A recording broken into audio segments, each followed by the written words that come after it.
Welcome to this program in the Our Finger Lakes History Series. I am Seneca County historian Walter Gable. This program will be the first in a series that will trace how European Americans, or whites, came to settle in the Finger Lakes after the American Revolutionary War. In this program, I am going to deal with various agreements and events that led to the Six Nations of the Iroquois being removed from their lands in the Finger Lakes. As you can see in this map, the Greater Finger Lakes region was lands of the Senecas, Cayuga, and Onondaga. Various agreements and events brought about the present situation in which these Iroquois nations had been removed from their ancestral lands, thus helping to open up the Finger Lakes to white settlement after the American Revolution. This map shows the general areas inhabited by the various tribes that became the Six Nations of the Iroquois Confederacy, or Haudenosaunee. This Iroquois Confederacy originally consisted of 5 tribes, but then was joined by the Tuscarora in 1722 to make the Six Nations. The very first agreement made by European whites and the Iroquois tribes was the Two-Row Wampum Treaty of 1613 with the Dutch.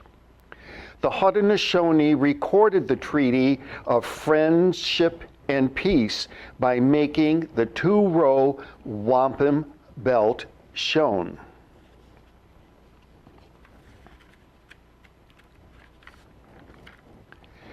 Wampum consists of beads sewn together.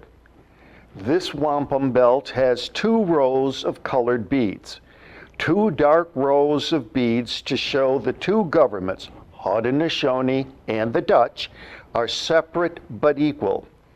1 row represents the white man's ship that contained all his culture, religion, and laws. The other row represented the Iroquois in their canoe, with all their traditions, beliefs, and laws. It was called the covenant chain because the metaphor for that relationship was a silver chain that tied the white man's ship and the Iroquois' canoe to the Treaty of Peace. This was the first written treaty to use the famous phrases, "As long as the sun shines upon the earth, as long as the waters flow, as long as the grass grows green, peace will last." Throughout the 17th century, the Iroquois made several agreements with the British colonies. These agreements became known as the covenant chain. The term covenant chain derived from the metaphor of the silver chain holding the English sailing ship to the Haudenosaunee Treaty of Peace in the Onondaga Nation. A 3-link silver chain was made to symbolize their first agreement. You can see depictions of this 3-link silver chain at the picture at top right, and as the chain hanging on the peace tree at top left. At bottom, you see a close-up wampum depiction of the friendship between Iroquois and British colonies generated in this covenant chain relationship. The links represent peace, friendship, and respect Haudenosaunee and British crowns had. Negotiations were typically held for these various agreements at Albany. One of the quotes is, "You say that you are our father, and I am your son. We will not be like father and son, but like brothers. That is how the Haudenosaunee representatives responded to the white negotiators. In 1753, Mohawks declared the chain was broken, claiming to have been cheated out of lands rightfully theirs in New York. At the end of the French and Indian War, or 7 Years' War as it's known in Europe, British victory, Great Britain issued a temporary proclamation. American colonial settlers were forbidden to cross west of the proclamation line of 1763 to go into lands reserved for Indians west of this proclamation line. But that was only a temporary agreement, and a permanent agreement needed to be reached with the Iroquois. Sir William Johnson was the official representative of the British government in relations with the Iroquois. In 1768, he negotiated the Treaty of Fort Stanwix, which forbade white settlers from settling west and north of a line that ran through from Rome, New York, south to the headwaters of the Delaware River, and west to the Allegheny Mountains. In 1769, Johnson visited our Finger Lakes region, crossing Cayuga Lake and going to near Canoga, and then to Scoyes, which today is Waterloo. At Scoyes, he held a council with the Cayugas and Senecas, hearing their grievances, including the murder of their people by the whites, and frauds and abuses perpetrated upon them. So you can see how this Treaty of Fort Stanwix is going to become a problem, as whites are going to disregard its provisions and try to settle in the lands west and north of this boundary line established by this treaty. In this map, you can see visually this Treaty of Fort Stanwix line, how it compares with the temporary proclamation line of 1763. Then came the American Revolution.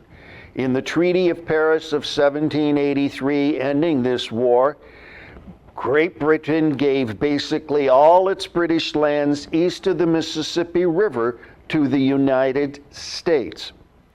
This treaty was negotiated without the British having any participation by the Iroquois nations. Apparently, the British diplomats involved in giving such generous peace treaty terms to the United States diplomats that the British diplomats didn't pose for the artist doing this painting shown at bottom right of the signing of this peace treaty. The new nation of the United States now had to deal with the Iroquois nations in the territories that England had given to the United States in this Treaty of Paris of 1783. In the Treaty of Fort Stanwix of 1784, the United States recognized that each of the 6 nations was sovereign, and the 6 nations of Iroquois gave up their claims to lands in the Ohio River Valley. More importantly for our program, the United States agreed that most of the present-day western New York was lands of the Iroquois. This, in effect, creates a reserve or reservation for Iroquois nations, especially the Seneca Nation. There will be some Iroquois who refuse to accept the legitimacy of this treaty, however, claiming the Indian delegates were not empowered to make land cessions. There is another complication in terms of opening up lands in the Finger Lakes and western New York. And that complication is the fact that Massachusetts claimed most of what is today western New York because of the original charter granted by the British monarch to what became Massachusetts colony. This dispute between Massachusetts and New York to western New York dragged on for many years, but was finally resolved in the 1786 Treaty of Hartford. This Treaty of Hartford provided that a survey would be made from the Pennsylvania-New York border north to Lake Ontario, and that for lands west of the line, the state of Massachusetts would have the preemption rights, in effect, first chance rights, the preemption rights to negotiate with the Iroquois in those lands, to purchase those lands from the Iroquois. This preemption line was surveyed, but when it was suspected that the survey had not been done properly, a second preemption line was surveyed. In the map at right, you see the original preemption line in red and the finalized second preemption line in green. This preemption line is discussed rather fully in another one of my programs in this Our Finger Lakes History series. As provided for in the 1786 Treaty of Fort Hartford, Massachusetts was given preemption rights to lands west of the preemption line that would be surveyed. In 1788, Massachusetts sold a 6 million acre tract of land to a syndicate formed by Oliver Phelps and Nathaniel Gorham. Phelps and Gorham then negotiated with the Seneca Nation and other Iroquois tribes to obtain clear title to about 2 million acres immediately west of the preemption line, what's outlined in blue. Before I can talk further about some treaties like that the state of New York negotiated regarding lands east of the preemption line, I have to deal with the 1790 Indian Trade and Intercourse Act. In the newly adopted United States Constitution, the powers of the federal or central or national government were strengthened compared to what was true of the central government under the Articles of Confederation. One of these stronger central powers was that the United States President had the sole power to make treaties with the Indian tribes, with those treaties to be ratified by the U.S. Senate by the wording, the advice and consent of the Senate. Acting on this clarified power of the federal government, Congress in 1790 passed the Indian Trade and Intercourse Act. For our purposes, this law prohibited states from making treaties or land deals with the Indians. In other words, the state of New York couldn't continue to make agreements with Iroquois tribes unless the agreements were done with the presence of a federal Indian agent acting on behalf of the U.S. President, and the treaty then being ratified by the U.S. Senate. However, following the 1786 Treaty of Hartford, the state of New York was busy continuing to negotiate agreements with the various Iroquois nations in lands east of the preemption line. For our purposes in this program, for the eastern parts of the Finger Lakes region, New York State made agreements for lands of the Onondaga Nation. In this map, you can see the area within the red lines was the lands of the Onondaga Nation. while the Onondaga Nation chiefs were in Ohio River Valley area, aiding the federal government in relations with other Indian nations, New York State proceeded to make 2 agreements or treaties with some Onondagas that weren't really authorized to make these agreements. I am talking specifically about the 1788 Treaty of Fort Schuyler and the 1793 Treaty of Onondaga. Most of the lands of the Onondagas were ceded to the state of New York, but there was established an Onondaga reservation. The 1793 treaty undertaken by the state of New York was in violation of the 1790 Indian Trade and Intercourse Act. Then in the 1795 Treaty of Cayuga Ferry, one provision reduced the size of the Onondaga Reservation to just 7,300 acres. Going on to the next frame, we're going to see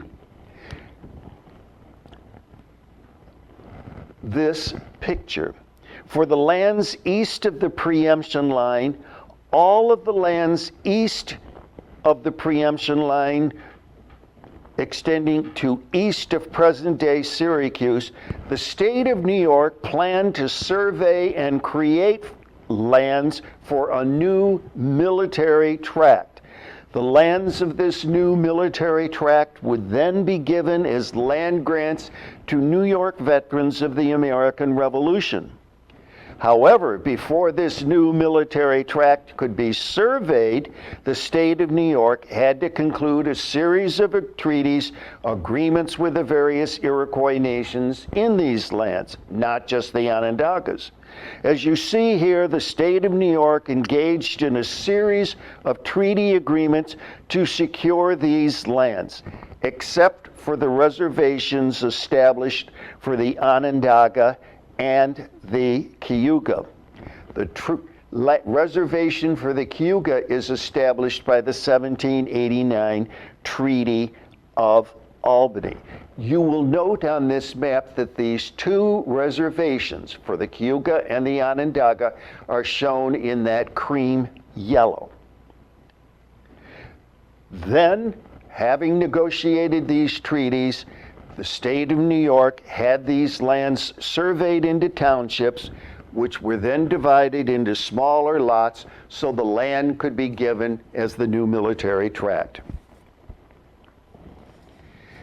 In the last several frames, I've been talking primarily about how the state of New York was making treaties or agreements with various Iroquois tribes or nations to secure lands. But now we need to focus on a treaty that the United States government made with the 6 nations of the Iroquois. I am talking about the 1794 Treaty of Canandaigua. This treaty is also known as the Pickering Treaty because it was negotiated by Thomas Pickering on behalf of President George Washington. It's known as the Calico Treaty because one of the parts of the agreement was to give each year certain products, including cloth. And for the early years, it was calico cloth. The treaty negotiations took a good 6 weeks in Canandaigua, with over 1,500 Iroquois represented. Now, as for some key information about this Treaty of Canandaigua, let me first point out that Canandaigua is the spelling used in the treaty for Canandaigua. The treaty was between the United States and the Grand Council of the 6 nations, and it took roughly 6 weeks to be completed. It was signed November 11th, 1794 in Canandaigua by 50 Cessions and war chiefs of the Iroquois. They represented the Grand Council of the 6 nations. And it was also signed by Timothy Pickering, official agent of President George Washington. This treaty was prompted by developments and concerns on both sides. For the United States, as a brand new nation with all kinds of problems getting established as a new nation, it didn't want to have a war with the Iroquois arise when it looked like there was already going to be a war with Indian tribes west of the Appalachians in the Ohio River Valley. For the Iroquois were outraged at how the state of New York had been unfairly, in their opinion, taking ownership of Indian lands. This Treaty of Canandaigua of 1794 is reportedly the longest standing, unbroken treaty between the United States government and a sovereign nation of people. On this frame, I had listed that the treaty was never officially ratified by the U.S. Senate. You will find that kind of a statement made in some sources. I think the evidence, however, is pretty clear by the official records of the Congress, the Third Congress of 1795, that the treaty was ratified 1 week after President George Washington had submitted it to the Senate. As for the key provisions of this treaty, there are several that we will discuss more fully in the next frame.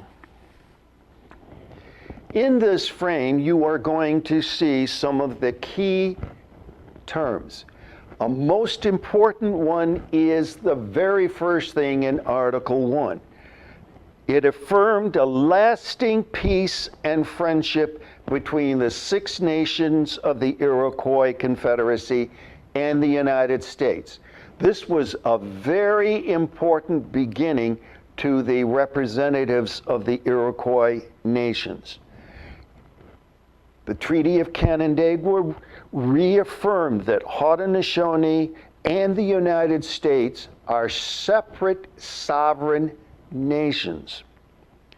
It recognized that lands that had been reserved to the Oneida, Onondaga, and Cayuga nations in prior treaties between the state of New York and those Iroquois nations were reserved lands. They were honored as reservations.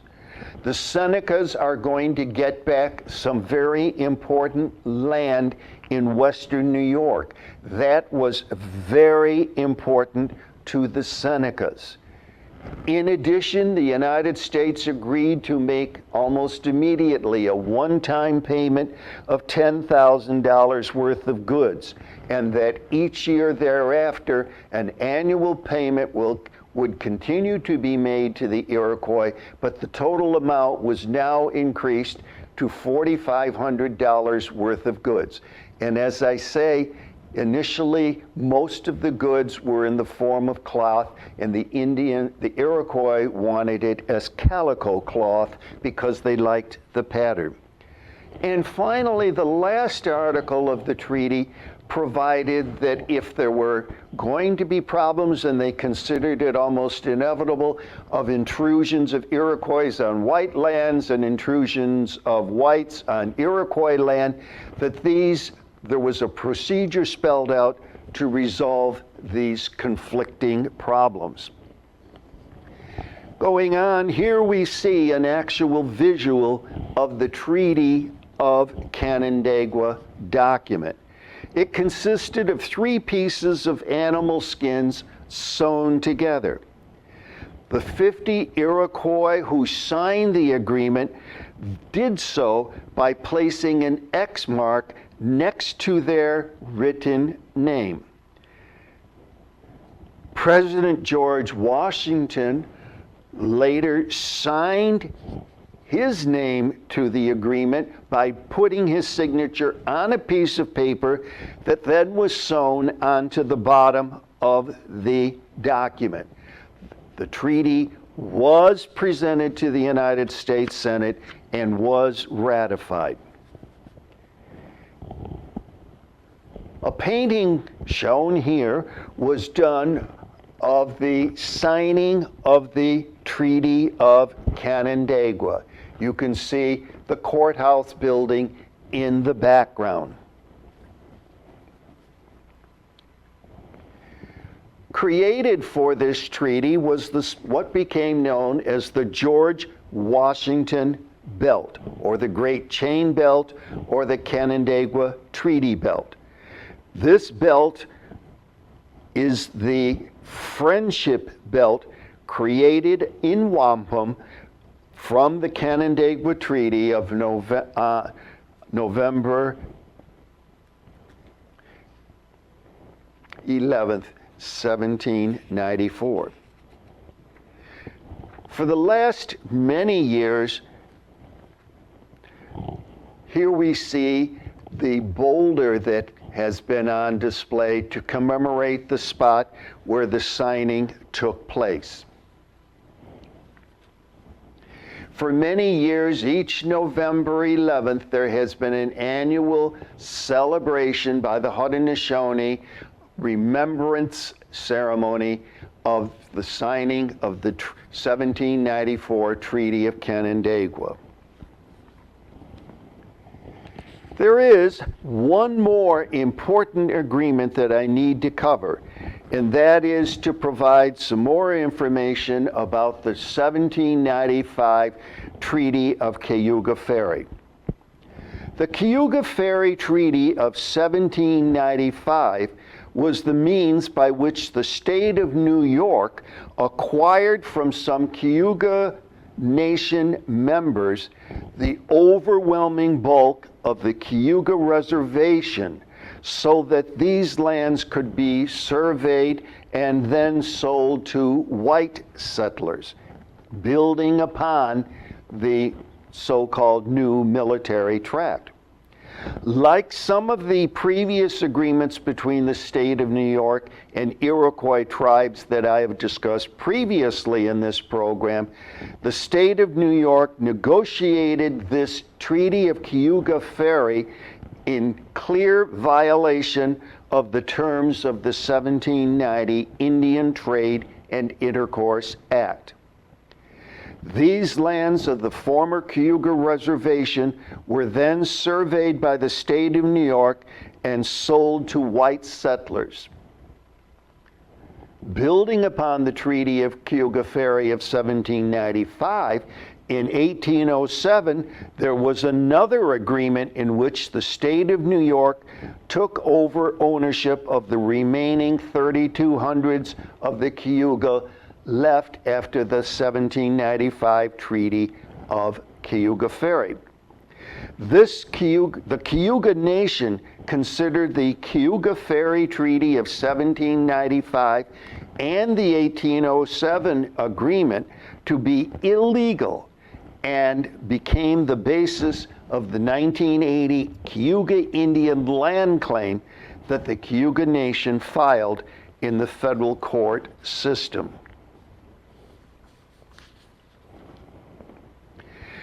I have included this map to show that not just within New York State, but throughout so much of the eastern part of the United States, I'm showing all of the lands that the Iroquois relinquished in various years. You will note that this is a great deal more land than simply what happened in New York State. Here I make a few summary comments about these various agreements and developments that serve to open up the Finger Lakes region to white settlement. In some cases, the state of New York was rather devious in securing land cessions from various Iroquois tribes.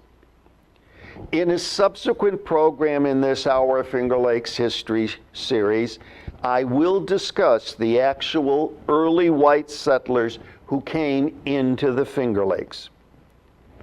I trust that in this program, you see it took a series of agreements for Iroquois land cessions for the Finger Lakes to be opened up to white settlement.